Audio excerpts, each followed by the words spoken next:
বিকেলবেলার সময়ে যদি ঝালঝাল মুচমুচে যদি একটু পকোড়া থাকে তাহলে আর কি চাই বন্ধুরা বলো। তো বন্ধুরা, আমি ববি আজকে চলে এলাম নতুন একটা রেসিপি নিয়ে। আজকের রেসিপি হচ্ছে চিকেন পকোড়া। তাহলে চলো শুরু করা যাক আজকের রেসিপি। এখানে আমি 250 গ্রাম চিকেন নিয়ে নিয়েছি, আর একে একে আমি সব মশলা কিন্তু দিয়ে দিচ্ছি। এখানে আমি কি কি দিচ্ছি একটু ভালো করে দেখে নাও। দিয়েছি কাশ্মীরি লঙ্কা গুঁড়ো 1 চামচ, জিরে গুঁড়ো 1 চামচ, চাট মশলা দিয়েছি 1 চামচ, আর পরিমাণ মতো নুন, আর যেটা তোমরা দেবে লেবু রস। এখানে আমি 1টার হাফ কেটে নিয়েছি, তো সেইটাই আমি ভালো করে চিপে কিন্তু দিচ্ছি। তো ভালো করে এখন আমি মেখে নেব। মেখে তারপর আমি 30 মিনিটের মতো রেখে দেব। তোমরা কিন্তু মেখে একদমই ভাজা শুরু করবে না, আগে একটু টাইম রেখে দেবে, তারপরে আবার যা যা দেওয়ার দরকার সেই সব দিয়ে তারপরে কিন্তু ভাজবে। তো আমি একটা ঢাকনা দিয়ে ভালো রকম ঢেকে তো আমি 30 মিনিটের মতো রেখে দিলাম। তো 30 মিনিট পর আমি আবার চলে এলাম। তো দেখো আমি এখানে কি কি আবার অ্যাড করছি। দিয়ে দিলাম 1 চামচ আদা রসুন বাটা, আর 4 চামচ দিলাম আমি বেসন,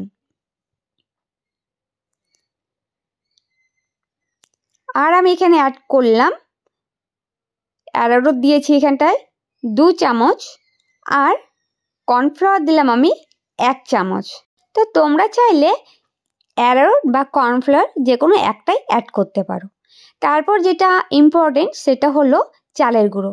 এখানে আমি 3 চামচ চালের গুঁড়ো অ্যাড করলাম, আর এখানে আমি কুচিয়ে রাখা ধনেপাতা, একটা গোটা পেঁয়াজ, আর যেহেতু ওখানে লঙ্কা গুঁড়ো দিয়েছি তাই এখানে আমি অল্প দুটো লঙ্কা মানে কাঁচা লঙ্কা দুটো আমি কেটে নিয়েছি, তো সেইগুলো এবার আমি অ্যাড করছি।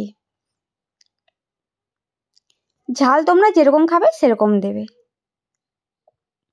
এবার যেটা ইম্পর্টেন্ট সেটা হচ্ছে ডিম। ডিম কিন্তু অবশ্যই তোমরা দেবে, ডিম না দিলে কিন্তু ভালো লাগবে না।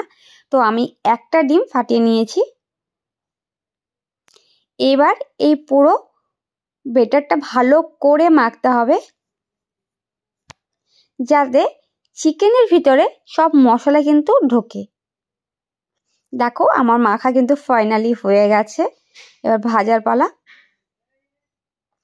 তো যখন আমরা চিকেন পকোড়াগুলো ভাজবো, যাতে চিকেনের গায়ে গায়ে মশলাটা লেগে থাকে সেরকমভাবে কিন্তু আমরা ভাজবো। কড়াইতে তেল দিয়ে দিয়েছি। তো চলো বন্ধুরা, তেল কিন্তু গরম হয়ে গেছে হালকা, বেশি গরম হলে ফট করে পুড়ে যাবে। তো দেখো আমি কিভাবে বেটারটা ভালো করে লাগিয়ে নিলাম চিকেনের সাথে। এবার আমি একে একে ভেজে নেব চিকেন পকোড়াগুলি। দেখো আমি কিন্তু বেশি তেল গরম করিনি, মিডিয়াম গরম করেছি, কারণ বেশি তেল গরম করলে ফট করে পকোড়াগুলোর গায়ে লেগে যাবে আর পকোড়াটা পুড়ে যাবে। আর তোমরা কি করবে, একদম লো ফ্লেমে ভাজবে, যেহেতু চিকেন ভিতর থেকে একটু সিদ্ধ হতে সময় লাগবে। আস্তে আস্তে করে সিদ্ধ হবে, আর খেতেও কিন্তু খুবই টেস্টফুল হবে।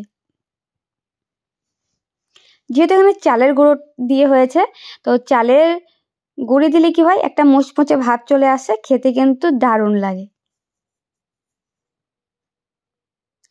একটু নেড়ে চেড়ে উলট পালট করেই তোমরা ভেজে নেবে। উল্টে পাল্টে ভেজে নেওয়ার পরেই কিন্তু ফাইনালি হয়ে যাবে চিকেন পকোড়া। একদমই ইজি, খুবই সহজ, কোনো ঝামেলা ছাড়াই কিন্তু তোমরা বানাতে পারবে বাড়িতেই। দেখো ফাইনালি কিন্তু আমার চিকেন পকোড়াগুলি ভাজা হয়ে গেছে। দেখতে যেমন ভালো লাগছে, খেতেও কিন্তু টেস্টফুল। তা চলো বাকি পকোড়াগুলোও ভাজা যাক।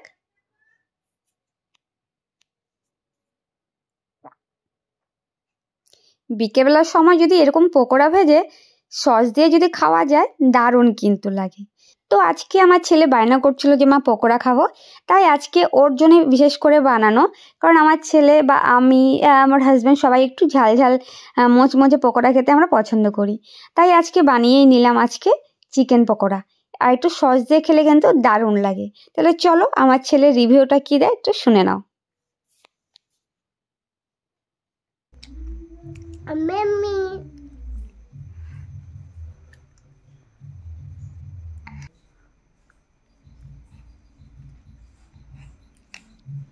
সংকল্প খেতে কেমন?